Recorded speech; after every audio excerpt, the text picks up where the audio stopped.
Yo guys, welcome back to another video on the channel, and today I'm going to be showing you guys how to get platinum knives or melees in Modern Warfare 3. But quickly before we do get into today's video, if you are new, be sure to subscribe to the channel, notifications turn on for all the best camo guides going across all the hardest challenges, the hardest guns, and just all the guns in general. And if you do enjoy the video, be sure to smash thumbs up, and if it does help you out, let me know in the comments below. Let's jump straight into it right now.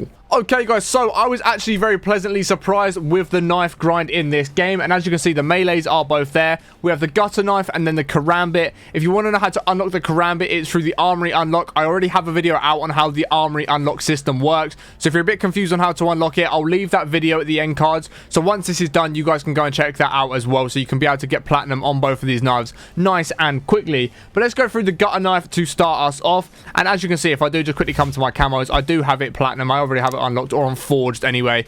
And the first challenge is simply to get the knife to level 4 and then to get 50 kills with the gutter knife. Honestly, this doesn't take very long to level it up. If you're trying to level it up, play game modes like domination, hardpoint, and kill confirmed, and then just run around with the gun in your hand. Run around, get as many kills with it as you can, but also capture hardpoints, capture flags, and then just capture tags in kill confirmed as well, and that's also going to give you a lot of XP towards this. Obviously, if you've got double weapon XP popped, it's not going to take you very long at all. And I'll be honest, the knives are very, very easy in this game. You've got a massive lunge on them, so it makes it very, very easy to be able to take your opponents out of the game, as long as you're within a decent distance of them. If you're trying to lunge at them, there's a good chance it's going to hit. And then once the knife is level 4, guys, you are going to be getting 50 kills with the knife, which really isn't too difficult to do. I'm going to be honest. What I like to do when I'm doing things like this is literally lobby surf. So don't go ahead and play big maps. Just keep searching for games until you get maps like Rust or any of the smaller maps within the game that you guys are quite comfortable running around in. You know, it's quite small, quite compact,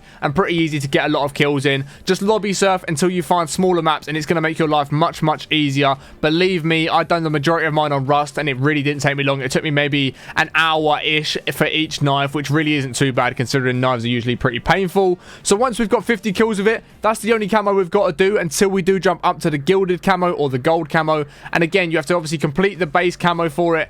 And then you have to get 10 kills on operators affected by your tacticals. And the easiest way that I found to do this, guys, was run UAVs. UAVs are massive for this. And then the perk that you actually want to run, guys, is the bone conduction headset. And the reason for this is it allows you to hear your enemy footsteps way, way easier. So it gives you a much better idea of where your opponents are. And if you can hear them in a building next to you, you're just going to go ahead and chuck both for stun grenades. So again, yeah, what you do want to run actually is the engineer vest. So yeah, you want to run the engineer vest because this is going to allow you to have 2 stun grenades or flash grenades, whatever it is that you do want to use, just 2 tacticals in general. And I did find that the easiest thing to do this was stun grenades because it was a lot easier. You probably could do it with decoy grenades if you wanted to. I'm sure that would work quite well if you throw it in a building where you know someone is, because you'll get the decoy distract for yourself. So you can either run decoys or stun grenades. I just found that stun grenades worked really well for me. And like I said, once I had UAVs in the air and I had that bone conduction headset on so I could hear where my enemies were, I just sort of throw a stun grenade where I know my opponent is, and then if I get a hit marker, I just throw the second one simply because I want to make sure they stay stunned,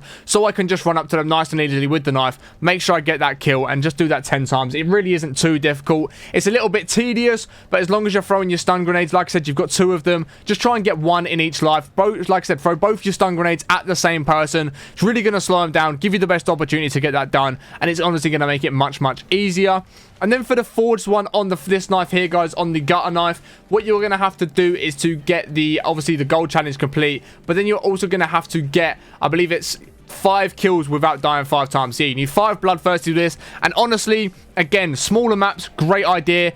Team deathmatch actually works very, very well for this. I'm not too sure why. The player quality in team deathmatch just seemed to be a lot less and a lot lower. So I found it much, much easier to do it in team deathmatch when I was going for the 5 bloodthirsties. And all I simply done was I played it slow. I just held angles. I just sat in alleyways where people are going to run past me. And then I'd slightly move and sit behind a door, let people run past me again. Use my stun grenades, use my UAVs, make use of the bone conduction headset and all of that sort of stuff. Give myself the best map awareness, and just sitting in areas where I know people are going to run past me. They're not going to check that corner that I'm sat in. I can simply stun them, run up behind them, get a free kill, and then sit in a different little corner where someone's going to run past me again. You just have to simply do it 5 times. Again, it's a little bit of a tedious one. You know, you're probably going to get a couple lives where you get 3 kills, 4 kills, and you don't quite get the 5th, but just stick with it, stay patient, And the most important thing when doing these annoying things like the knives, the launchers, and things like that is just stay patient. Don't let the game get to your head. Don't let it bother you. Don't let it annoy you. Just simply keep going. If you get 3 kills and you die, cool. You just move on to the next life. You try again.